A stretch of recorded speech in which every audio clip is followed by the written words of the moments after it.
Salut tout le monde, j'espère que vous allez bien.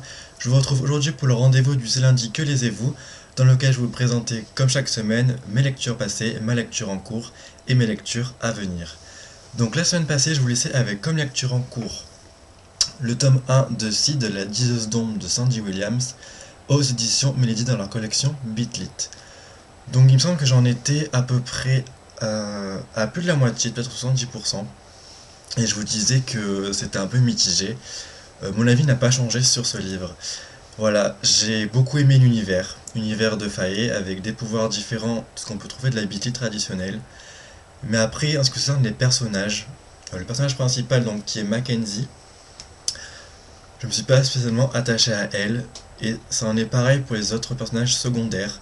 Je trouvais qu'ils étaient un peu effacés, enfin, ils n'étaient pas assez approfondis, on n'en connaît pas beaucoup sur eux, et personnellement je suis resté un peu en surface par rapport à cette histoire. L'intrigue n'est pas tellement originale, elle est un peu prévisible. Je pense que la quatrième de couverture en dit un peu beaucoup par rapport à l'histoire. Certes, c'est beaucoup rythmé parce que nos personnages bougent très souvent et que voilà, dès le début, il y a une espèce de bataille, etc. Mais sinon, je pense que c'est vraiment un tome d'introduction où l'auteur pose vraiment les bases, mais des bases solides. Après, j'attends de voir ce qui va advenir du tome 2 parce que je compte le lire. C'est vrai que même si les personnages sont un peu fades, ils sont quand même sympas à suivre. Certains ont de bons caractères, comme le personnage principal qui est Lewis Mackenzie.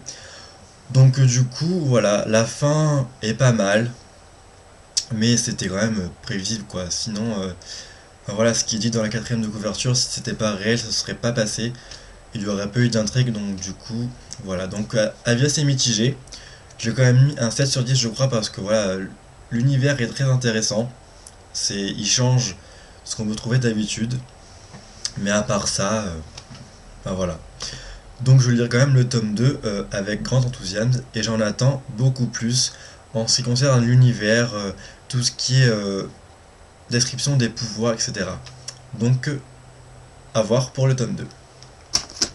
Ensuite, j'ai lu Infernité, le tome 1 de Brody Ashton, édition Milan, dans la collection Macadam. Donc ce livre, c'est la couverture qui m'avait toujours attiré. Voilà, elle est vraiment superbe, la tranche est magnifique, le derrière aussi.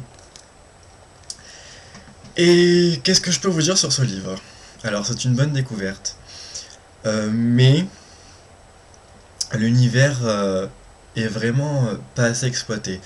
Bon, vous me direz que c'est à chaque fois des tomes 1, donc du coup, c'est vrai que j'en attends peut-être un peu trop de ces livres, mais j'ai trouvé que voilà, l'univers, il me manquait quelque chose. Même si c'est vraiment très original, l'auteur a fait des recherches de folie par rapport à la mythologie qu'elle a pu créer. Voilà, tout ce qui est infernité, etc. Moi, j'avais jamais vu ça, donc du coup, c'est vraiment pas mal. Après, je me suis attaché au personnage de Nikki. Donc, à travers elle, on va suivre son histoire, son retour de l'infernité. Et ce que j'ai trouvé bien, c'est que dès le début, l'auteur nous explique ce qu'est l'infernité, quelle sorte de personnes on y trouve. Donc, on trouve des infernotes et des transfuges. Donc, je vais pas vous en dire plus parce que j'ai pas envie de vous dévoiler qui ils sont, ce qu'ils font, etc.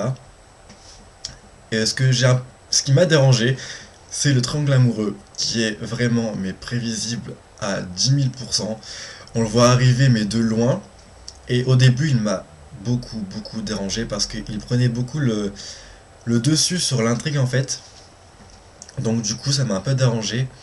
Mais après, quand on arrive à avoir des révélations, quand l'histoire se met petit à petit en place, que l'intrigue reprend le dessus en fait sur le triangle amoureux, j'ai trouvé ça vraiment super. Voilà, l'auteur arrive à nous rendre curieux. C'est assez rythmé quand même, plus vers le milieu à peu près, parce qu'au début c'est un peu lent à se mettre en place. On apprend à connaître Nikki, à connaître Cole, à connaître Jack. Et c'est vrai que c'est un peu lent, mais après tout s'enchaîne très vite. Les révélations font qu'on a envie de tourner les pages. La plume de Brody Ashton est vraiment géniale, franchement, ça se lit super bien. Et la fin est vraiment super. Je m'y attendais pas du tout. On peut espérer peut-être parce que voilà, on nous met un petit peu sur la piste, mais sinon, surpris, j'ai eu des frissons. C'est vrai que l'histoire est très bien décrite, et franchement, je lirai le tome 2 avec un très grand enthousiasme parce que j'ai beaucoup aimé. Mais j'en attends plus encore de l'univers, j'en attends plus vraiment de savoir ce qu'est l'infernité, enfin vraiment de découvrir et d'être au cœur de l'infernité parce que là on se retrouvait à la surface, donc avec des personnes normales. Et c'est vrai que voilà, j'en attends plus de découvrir l'infernité. Donc très bonne découverte et je lirai le tome 2 avec très grand enthousiasme. Voilà. Alors en ce qui concerne ma lecture en cours, je lis comme prévu Revenant tome 1, plus encore que la vie de Amy Plum, aux éditions 1 million de la collection Macadam. Alors j'en suis à la page 242 sur 334 et franchement j'adore. Ce roman c'est... Je pense que ça va peut-être un coup de cœur parce que voilà, j'ai dépassé la moitié, je suis à fond dedans, je ne vois pas les heures défiler quand je lis ce roman. La mythologie est vraiment géniale. On est pris dans l'intrigue, on est pris dans cette histoire de fou. Franchement, j'adore, les personnages sont vraiment intéressants. Le personnage de Kate, je l'adore. Franchement, c'est un personnage auquel je me suis beaucoup attaché. Le personnage de Vincent aussi. Enfin, vraiment, j'adore. Les personnages secondaires sont vraiment aussi très intéressants. Tout est très bien mené et je vous en reparlerai plus la semaine prochaine. Alors, je me suis prévu ensuite 2 lectures qu'il faut que je lise parce que ce sera un peu dans mes lectures du mois de juin. Donc, je me suis prévu un pavé. C'est donc Les âmes vagabondes de Stéphanie Meyer aux éditions Livre de Poche. Donc, comme vous le savez, c'est un livre voyageur que j'ai reçu de la part de Jenny Cat, que je remercie encore une fois de me l'avoir envoyé. Donc, je sais pas combien de temps il va me faire parce qu'il fait quand même plus de 800 pages. C'est écrit assez petit, donc je sais pas, qui va me faire une semaine. Mais bon, j'ai hâte de découvrir cette histoire par rapport au film, par rapport à la plume de Stéphanie Meyer que j'avais bien aimé dans Twilight. Donc à voir pour ce roman. Et ensuite je compte lire un livre que j'ai reçu ce matin. Donc ce sera Ferrailleur des mers de Paolo Bacigalupi. Si vous vous souvenez, j'ai lu La fille automate du même auteur, qui m'avait un peu laissé mitigé par rapport à l'univers. Vous enlevez ça parce que c'est la tête communiqué de presse. Voilà, ça c'est un univers plus jeunesse, donc je pense que ça pourra le faire. Il est beaucoup plus court que La fille automate. Là, il fait à peine 390 pages. Et c'est écrit plus gros que La fille automate. Donc voilà, l'histoire a l'air pas mal, donc je vous en reparlerai plus la semaine prochaine si j'ai réussi à le lire après Les Hommes Vagabondes. Je pense peut-être avoir commencé, mais sans plus. Voilà. Donc ce lundi que lisez-vous est terminé, j'espère qu'il vous aura plu. En tout cas, n'hésitez pas à me laisser vos avis sur ma lecture en cours, sur mes lectures futures.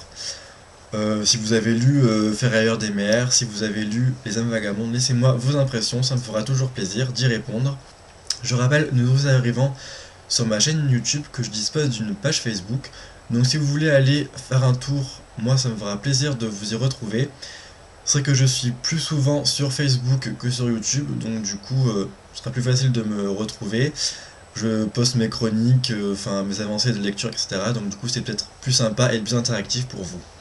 En tout cas, je vous souhaite une très bonne semaine, de très belles lectures, et je vous retrouve soit demain, soit mercredi pour le bilan du mois que je vais tourner juste après cette vidéo. Donc, à très bientôt. Bye bye.